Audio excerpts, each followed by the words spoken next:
Hi, my name is Lauren Goodkind, and I am a good and kind person. And yes, Goodkind is really my last name. But if you play me a game of chess, I am a mean kind of person. Today, I'm gonna go ahead and analyze one of my friend's game. And my friend is White, and this game was played in a huge tournament in Las Vegas. So let's see what happened in his game. White plays e4. His opponent is Nikosh. So Nikosh plays e5, knight to f3 for David, knight to c6, bishop to c4, bishop to c5. So if you realize what's going on is like both players are getting the knights and the bishops out, and that's what you're supposed to do. Okay, that's really, really important. So right now, this is all standard. Castle, knight goes here. So right now, the knight is attacking this pawn. Let's see what he does. Okay, so David, he moved the pawn to d3. Now there's a nice pawn chain. It also opens up lines for this bishop. Castle, pawn goes to c3, pawn goes here, pawn goes here. I think the reason why David did that is probably because I like to analyze on chess.com, by the way, but because I can still move the pieces. And I'm still learning how to like draw arrows right now. Okay, never mind. It's something I still need to learn. But okay. A3, pawn to h6. Okay, yeah, so going back is I think David moved here so the knight can okay, because if the knight goes to a5, then the knight can go back. And and the white bishop can still be on the board. Okay. H6, that seems reasonable to me because it stops this bishop from going to g5. And if the bishop goes to g5, then it's pinning the knight to the queen. So h6 makes sense. And pawn goes to h6. Is that necessary right now? I mean, because because Nikosh hasn't moved the pawn to d6, so is h3, is it really necessary right now? I'm just asking. Okay, pawn goes to d6, it opens up lines for this bishop, and then bishop goes here. I find that bishop to a7, I find that to be a very interesting move. But okay. Queen goes to e2. It just gets the queen out, and if this bishop takes the white bishop on e3, then the queen could just take it. So that seems okay. And then what happens is so bishop goes here. It's attacking this bishop. What does David do? Okay. So he takes it. Okay.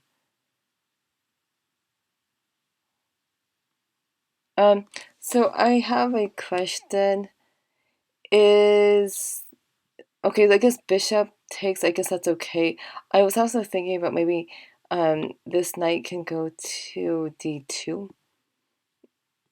But okay.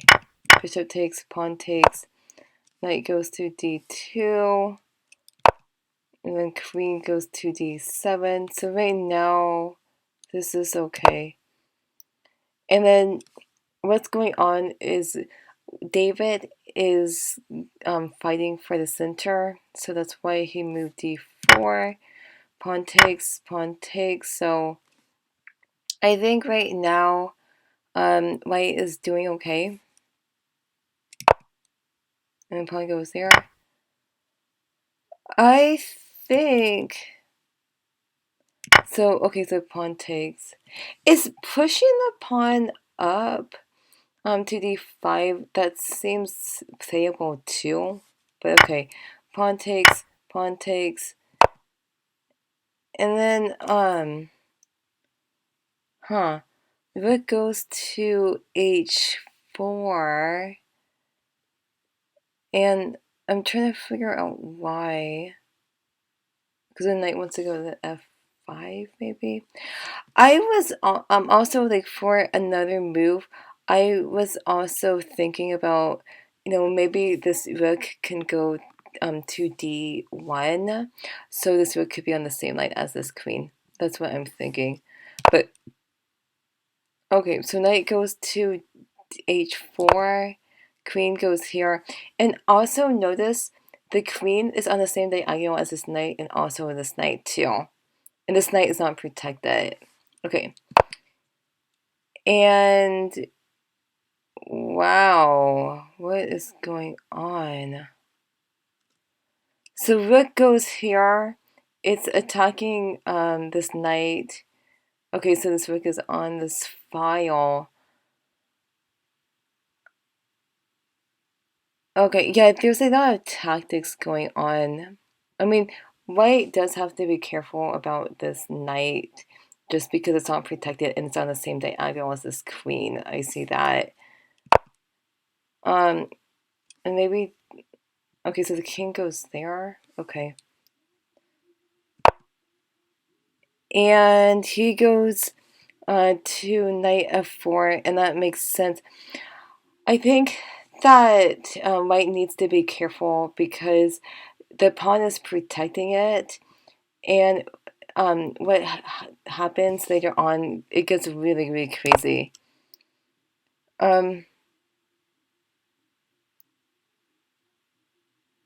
Okay, so queen goes there. Okay, so rook goes here. I'm really concerned about, like, if knight takes pawn, and the knight takes, and then we can take the knight. I mean, isn't it black winning a pawn? That's what it seems like to me, but okay. So rook goes here. Okay, so the rook is on the same line as the knight and this queen. And then Nikosh, he sees the tactic, and then things get pretty crazy right now. Okay, so he decides to take the pawn.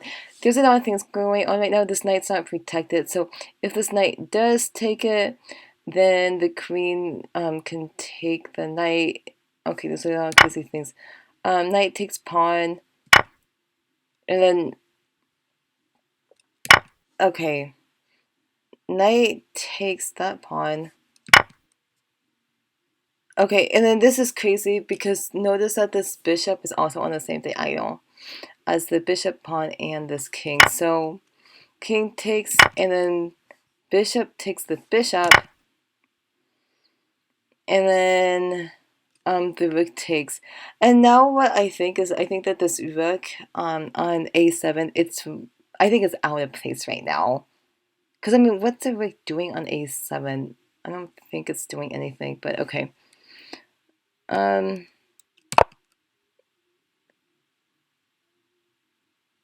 Okay, so rook goes here.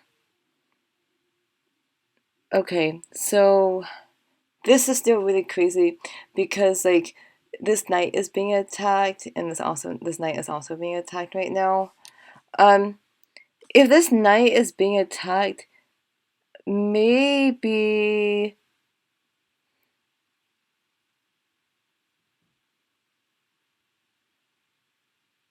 oh yeah, if the knight goes here, then this knight could just take it. Huh, yeah, there's some crazy things, but okay, he goes there. Knight takes, pawn takes, rook takes, then rook takes, and then pawn takes. Oh shoot, I didn't mean to do that. So I didn't mean to do that. So what happened was, okay, so pawn takes on h6, and then queen goes here.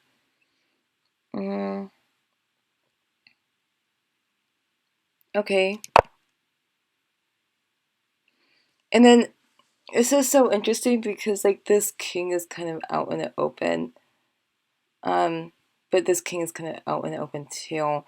But yeah, I think that white is in a better position because this, again, as I told you before, this rook is really out of place right now. This rook is really, really strong. Um,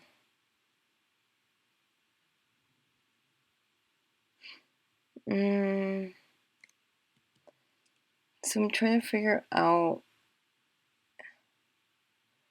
Okay, so yeah, there's a lot of things going on. So this queen is attacking the knight and pawn. So I think that rook to f2.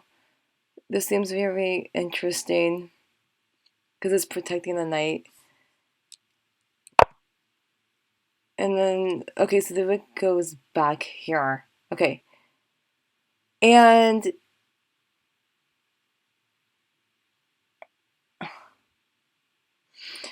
okay, so David, he moved the queen to g6, and I believe that this was a huge mistake. And the reason why is because black can force a queen trade with g7, and that's pretty bad. I mean, it's like white is attacking black, and if you trade queens, you're gonna have a hard time attacking. So I don't really like queen to g6. I think that if I was in this position, I'm thinking about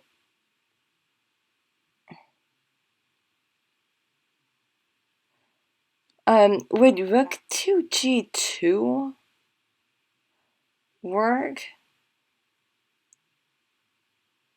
I mean, okay, if rook goes to g2, I was thinking like maybe king to h8 and then queen to g6. Um, that's what I'm thinking about. But again, I really don't like queen to g6.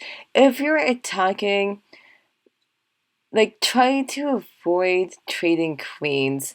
So again, I don't like this move, but okay. So now this queen can't get out of this line because um the queen and the king, they're all on the same line. So it's a forced queen trade. Okay. Um so my Yeah, and now let's see. Black has one, two, three, four, five, and um, David has one, two, three pawns right now. Um, yeah, this is a tough game.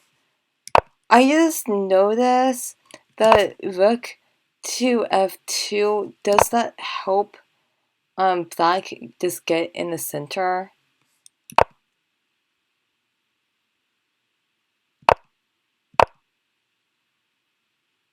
Okay. Um, huh. I'm just trying to figure things out right now. Is king h2, is that the best move or not? So one thing I noticed is this rook, it is cutting this king off from the g file, and I'm thinking like, do you think that king to f1, maybe that would be better? Okay, he goes there, check, and then he's still going after these pawns. I mean, how do you defend that?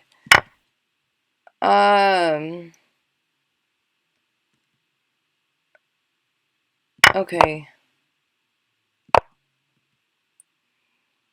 So he goes there, there. Yeah, so Yeah, okay, so David's in a really tough position, but he's going after that pawn. Okay. And he goes there. So yeah, this is what happened. This king is cut off. So I think that when Zach moved the rook to g8, I think that was a really smart move. King goes here. And then it seems like David, it seems like you're really desperate right now. I think you're just going for a draw. So I think that's why you sacrifice two pawns, a knight for two pawns. Um, maybe. Yeah, and I did see the rest of this game. Um, okay, so you go there, there.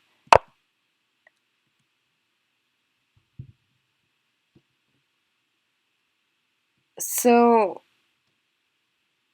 in this position, how are you going to stop this pawn? Um, I'm thinking like maybe rook to a2. Maybe that would be better. And then the idea is to go to rook e2 and attack that pawn that way. Because what happened is like, okay, he moved it. You could take the knight, but then how do you stop this pawn from queening? You can't. So I think in this position, I think maybe go to rook to a2. But I could be wrong, but that's my own opinion because you weren't able to stop this pawn from queening.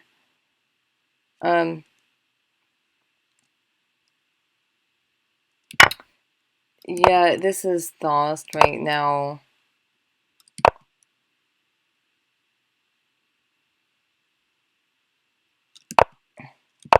I don't know how to stop this. Um,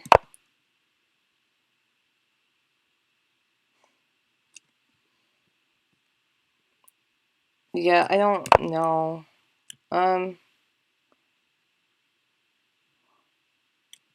yeah, I mean, this is lost. Okay. I guess, yeah. Well, I mean, I thought it was a good fight. Yeah, so, David, even though you lost, I thought, you did try and you did really fight hard. So I thought the main mistakes in this position or in this game, it was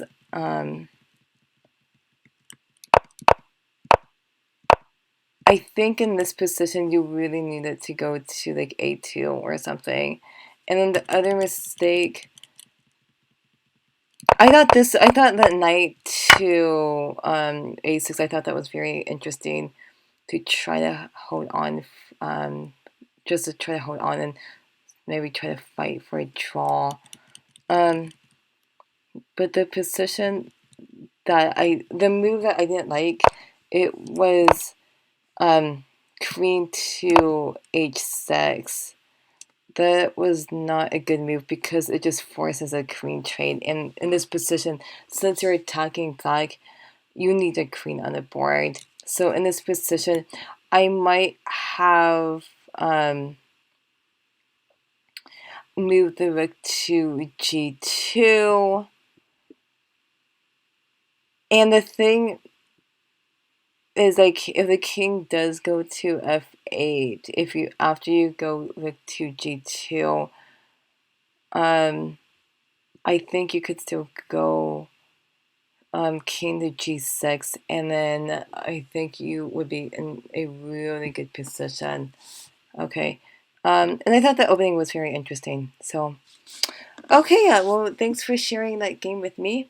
And um, thank you so much for watching me analyze my friend's game. If you like watching me analyze games, please subscribe to my channel. I strive to upload a video every day, and I started this channel to inspire more women and girls to play chess. So thank you so much for watching.